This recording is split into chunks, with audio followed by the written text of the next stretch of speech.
Olha só, eu tenho viajado por aí porque eu vivo das palavras. Eu sou jornalista, sou escritor, e onde quer que eu vá, eu carrego um kit de sobrevivência.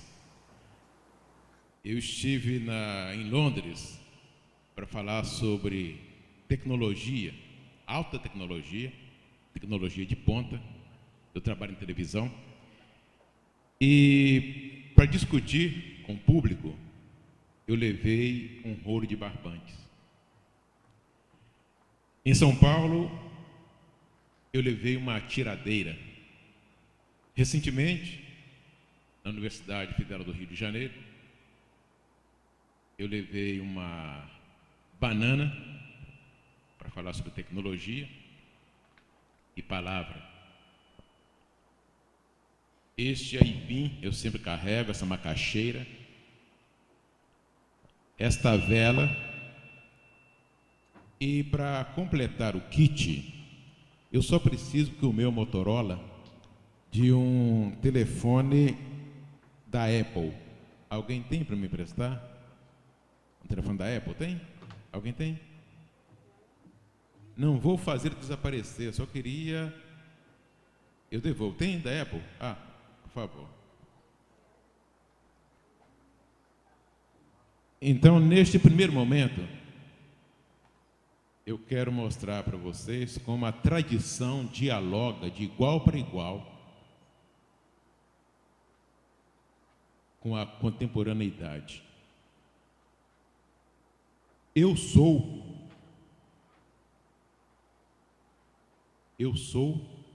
o que os meus bisavós, meus avós e meus pais passaram para mim.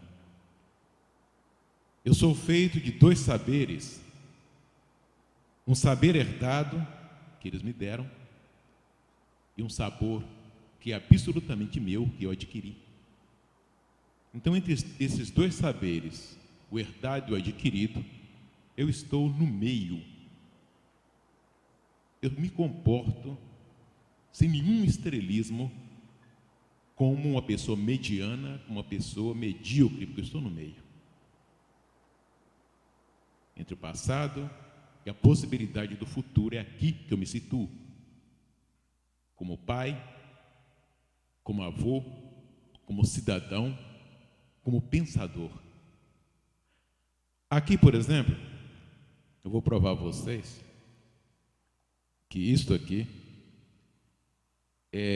tem tanta tecnologia quanto esta. Eu acho que até mais. Presta atenção, a gente costuma dizer que nós temos um lixo e bota o lixo fora, não é? Tira o lixo daqui, bota o lixo fora. Ninguém bota o lixo fora. A gente transfere para outro uma responsabilidade que é nossa. Nada é julgado fora deste planeta. É transferido para outro. A gente joga lixo no rio, joga lixo no chão, alguém vai catar e vai pegar o que a gente deveria fazer, eles assumem a nossa irresponsabilidade. O homem é o único animal no planeta que que cria lixos e quando morre, deixa lixo. Um cachorro nasce cachorro, a não ser que seja domesticado, porque se morrer vai deixar a coleirinha, a casinha, o agasalho. Mas se ele nasce cachorro na natureza, ele vai morrer cachorro. Um cavalo nasce cavalo, a não ser que seja domesticado, ganha uma sela, ganha um nome, ele vai morrer cavalo. Uma onça nasce onça, vai morrer onça. O homem, ele nasce como todo animal, mas quando morre deixa casa, computador, namorada, filhos, dívidas, deixa muito lixo. Isto aqui, por exemplo, é um lixo muito perigoso. Aí é que eu comparo o celular com a minha banana.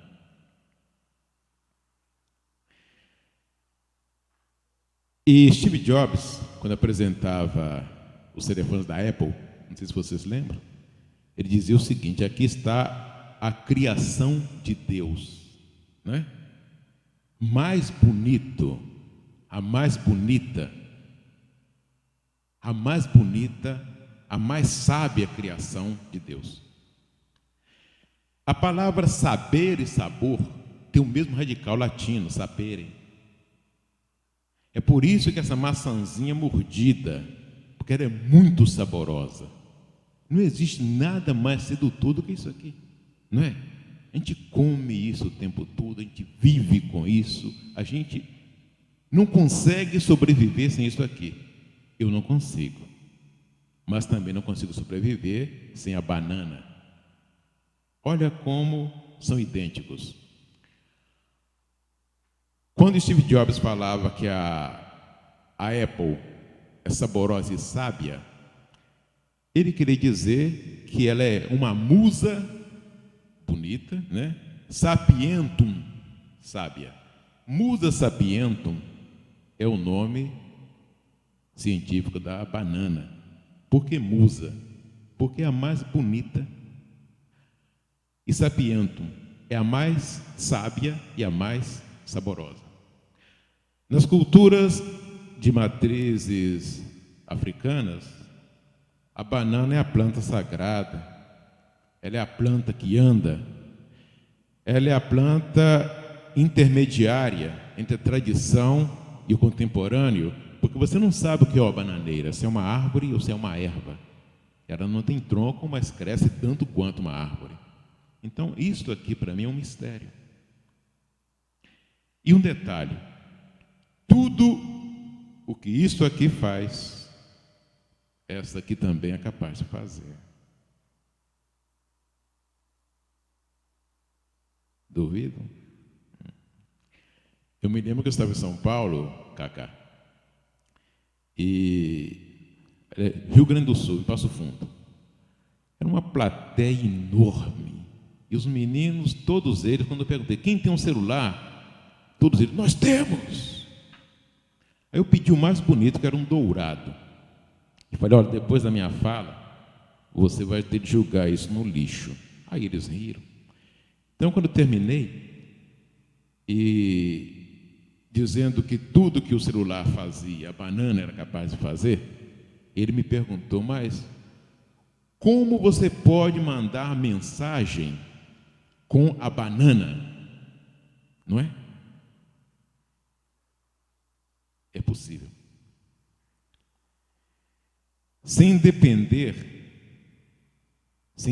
da bateria, que é muito perigosa, sem depender de energia elétrica, sem depender de atenção, a bananeira cresce, tirando toda a energia da terra, todo o ânima da terra, da água e do vento. E quando ela começa a florescer, olha que bonito, ela manda mensagens olfativas que isto aqui é incapaz de fazer. Ela manda mensagens olfativas e as abelhas vêm e polinizam e o resultado está aqui. Eu falo isso para vocês, como eu vou falar depois da velha e da macaxeira, para que vocês entendam que a palavra, ela suporta uma verdade que às vezes é impossível, nós somos quase incapazes de compreender. Porque nós vivemos num mundo de muita informação e pouca reflexão. Agora, essa reflexão só se dá quando você compreende esses dois saberes que eu falei. A herança que os seus antepassados te dão e esse saber que você adquire por conta própria. Agora, por exemplo, o dono do celular, por favor, é seu. Eu devolvo seu celular. Não sei o que você vai fazer com ele. A banana eu vou comê-la. Realmente é uma musa sapientum.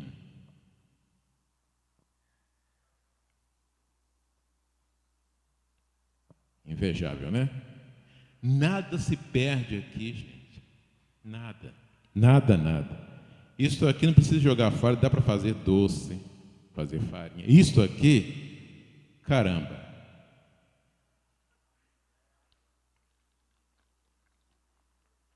Está rindo? Existe coisa mais poética do que um homem comendo uma banana? Eu lembro que lá em Londres eu levei uma banana, era impossível competir. Eles tinham, como é que chama aquela projeção esqueci como chama aquilo. Esqueci. Data show. Antes de mim, tinha um inglês, se não me engano. O data show dele era em 3D. Quando ele projetou uma bola, a bola quase voava no público. Eu falei, como eu vou competir com esse homem? O meu data show ele tinha sido feito num computador pequenininho, Itaú Tech, que é o pior, uma coisa chapada, feia. Como eu vou competir? Aí eu fui fora do teatro e comprei uma banana. Entrei com a banana na mão e falei, olha, o meu data show não vai funcionar, eu só quero a banana e o barbante. E com a banana e o barbante eu pude falar de tecnologia de rede, pude falar de Machado de Assis, de José Saramago, Shakespeare. E a banana causou tanto espanto que eu comprei duas, comi uma, começou comendo essa aqui, e a outra ficou assim como um relicário na cadeira, ninguém tocava na banana. Ficou com uma coisa intocável. No dia seguinte eu voltei lá no teatro, para pegar um tambor que eu tinha levado, e a banana continuou lá. Aí me perguntaram, podemos jogar a banana fora? Não vou jogar fora. Vou levá-la para...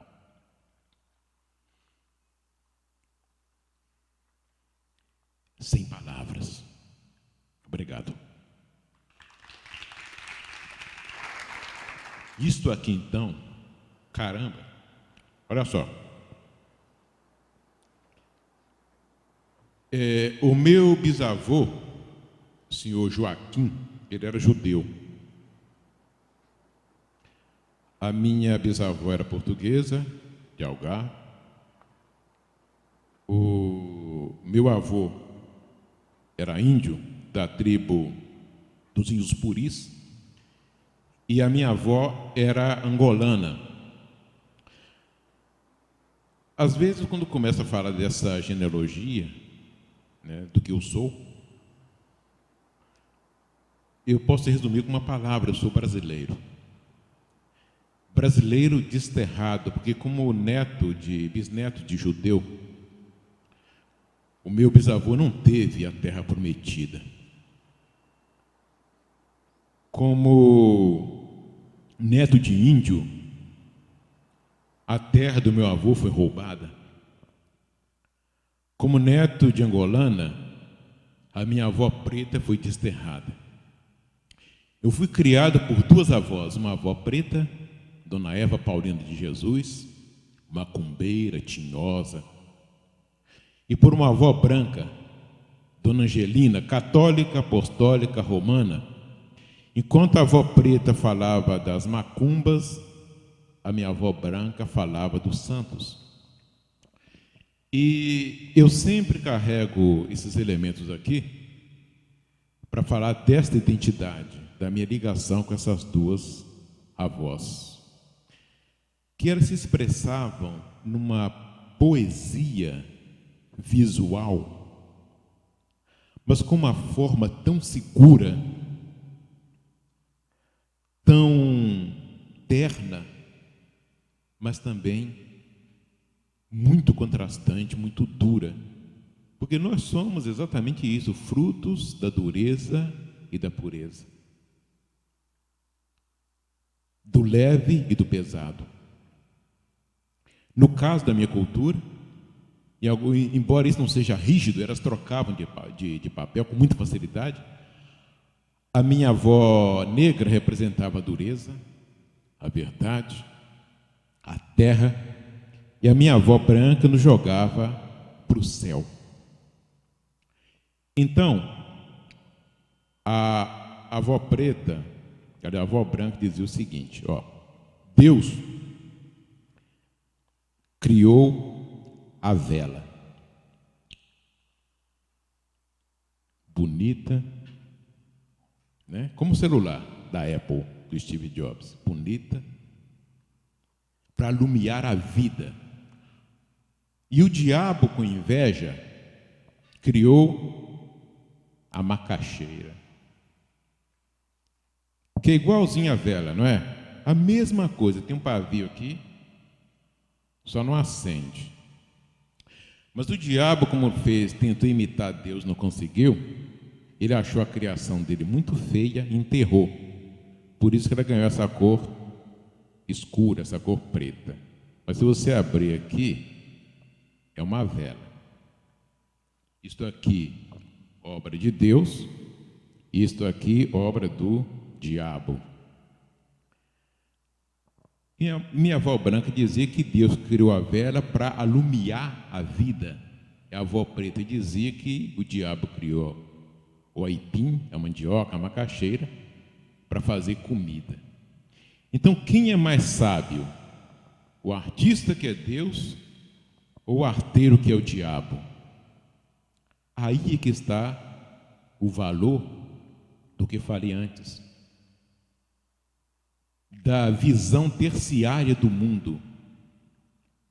Porque aqui é impossível você achar que só existe o bem e o mal, o preto e o branco, o bom e o ruim. Existo eu pensando o mundo. A terceira pessoa, que o intermediário sou eu, o pensador. Então eu posso avaliar o que minha avó preta dizia, o que a avó branca dizia. Isso aqui é interessante, que eu gosto de investigar essas coisas pequenas, essas miudezas, igual Manuel de Barros, porque o mundo está aqui. Há pouco tempo, numa palestra para uma ONG lá de Londres, eu falei sobre o processo de civilização brasileira sem a vela, com aipim. Por que o aipim? Gente, isso aqui é o Brasil. O Brasil está representado aqui. Sob esta pele preta, tem uma pele vermelha do índio que estava aqui muito antes. Então eu posso falar, porque eu tenho todos os sangues dessa mistura toda. Eu posso falar do preto, posso falar do índio, posso falar do branco, sem culpa. Os pretos conseguiram espaço maior, a nossa cultura é mais determinante. O índio foi dizimado mais, ou tanto quanto. Então, sob a minha pele preta, tem essa pele vermelha indígena, que encobre uma outra camada civilizatória, que é a branca. Pensem assim, eu penso o oposto. É o branco, o índio e o negro, ou o negro, o índio e o branco, tudo misturado e forma essa coisa deliciosa, que é a nossa cultura, que somos nós brasileiros. Então, quando vocês pegarem assim um celular, quando vocês tocarem a tela, pensem no seguinte: vocês estão vivendo hoje, experimentando hoje, o que foi necessário, muito trabalho, muito esforço de várias gerações. Quer dizer, vocês têm na mão hoje uma negação do que foi a Torre de Babel, porque tem uma história bíblica, né, de que o homem estava se aproximando do céu, de repente Deus embaralhou tudo para que cada um falasse uma língua. Hoje em dia, nós estamos superando isto. Vocês estão superando isto. Este aparelhinho é a negação dessa fala de Deus, deste ato de Deus. Ali vocês falam com todas as pessoas do planeta. Vocês unificam a linguagem. Então, o mito da Torre de Babel acaba. Steve Jobs acaba com o mito da Torre de Babel. Ah, mas eu tenho medo de pensar nisso, senão eu vou para o inferno. Não vai. Deus e o diabo estão sempre muito próximos. Um não faz sem o outro. Não faz. É dureza e ternura. É preto e branco. É pedra e prazer. Se vocês pensarem bem,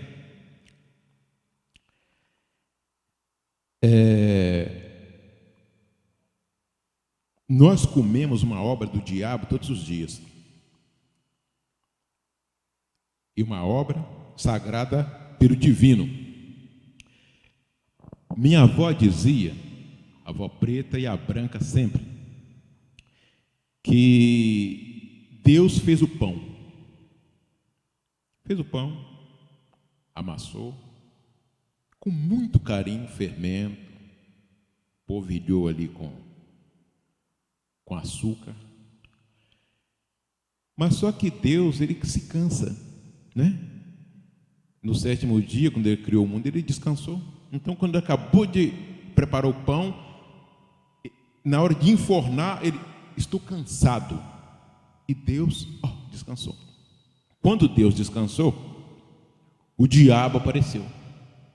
Olhou o pão que estava ali sendo preparado no ponto de ser enfornado, falou, caramba, aí ó, maluco, vou sacanear. O diabo fala assim, o diabo é meio punk, vou sacanear. O pão estava bonitinho ali, o diabo foi com as unhas e arranhou o pão todinho. Quando Deus chegou, olhou assim, só pode ser obra do tinhoso. Mas como ele estava com pressa e os homens estavam com fome, Deus enfornou os pães. Gente, a unhada do diabo fez com que o pão crescesse mais. Até hoje, o padeiro tem de, arranhar o pão. Isso é coisa do diabo. Arranhar o pão para que ele cresça. Se não arranhar, não vai crescer. Isso que ensinou foi o diabo. Então eles andam assim lado a lado, Deus e o diabo, a vela e a macaxeira, a Apple e a banana. Então não dá para separar, não dá. Então vocês que estão começando nesse processo de entendimento do mundo agora, vocês devem crescer sem barreiras, crescer sem medo, experimentando basicamente, mais do que tudo, a palavra. O meu avô era um caboclo contador de histórias, esse avô índio. Ele nunca usou sapatos, ele não conhecia a cidade, nem se interessava, ele era ferreiro. Ele morava aqui, atravessava um riozinho para trabalhar na usina de cana-de-açúcar. Ele fez isso durante 67 anos, nunca mudou o trajeto. À noite ele chegava e sentava-se na soleira da porta. Então as pessoas da vila vinham todas e ficavam em volta dele. Ele começava a contar a história, mas antes de contar a história ele dizia o seguinte: enquanto vocês estiverem aqui, esqueçam que existe céu, esqueçam que existe chão e paredes, porque a palavra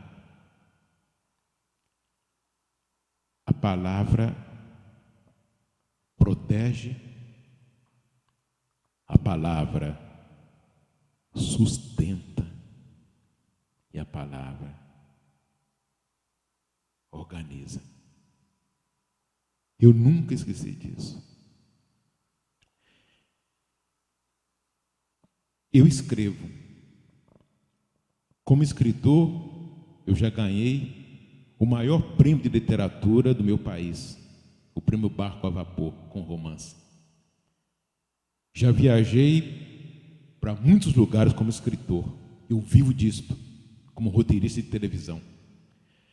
Mas, de certa maneira, tudo que eu escrevo, eu só contextualizo no meu tempo as histórias que eu ouvi do meu avô. Eu não escrevo nada novo. Eu só reconto aquilo que ele passava para mim. Então não há nada de novo sob o céu. Não há nada de novo. Nova é a nossa emoção para entender isso. Nova é a nossa compreensão do mundo. É a gente que se faz novo. Que tudo é muito antigo. Tudo é muito velho. Então essa palavra que vocês buscam, essa palavra que toma forma, que toma corpo, essa palavra que a gente traz para o cinema, que eu lido com ela na televisão o tempo todo, essa palavra só se dá a partir do coletivo, que é uma palavra, o coletivo, que vocês vivenciam isso muito mais do que a minha geração. Tudo se faz hoje coletivamente, né? São os grupos no Facebook, são os coletivos de música, coletivos de teatro, é coletivo. São pessoas diferentes em tudo, com Deus e o diabo dentro delas, mas pensando numa coisa só, nessa visão terciária. Que a minha geração, alguns da minha geração antes dela, não entendiam que era isso.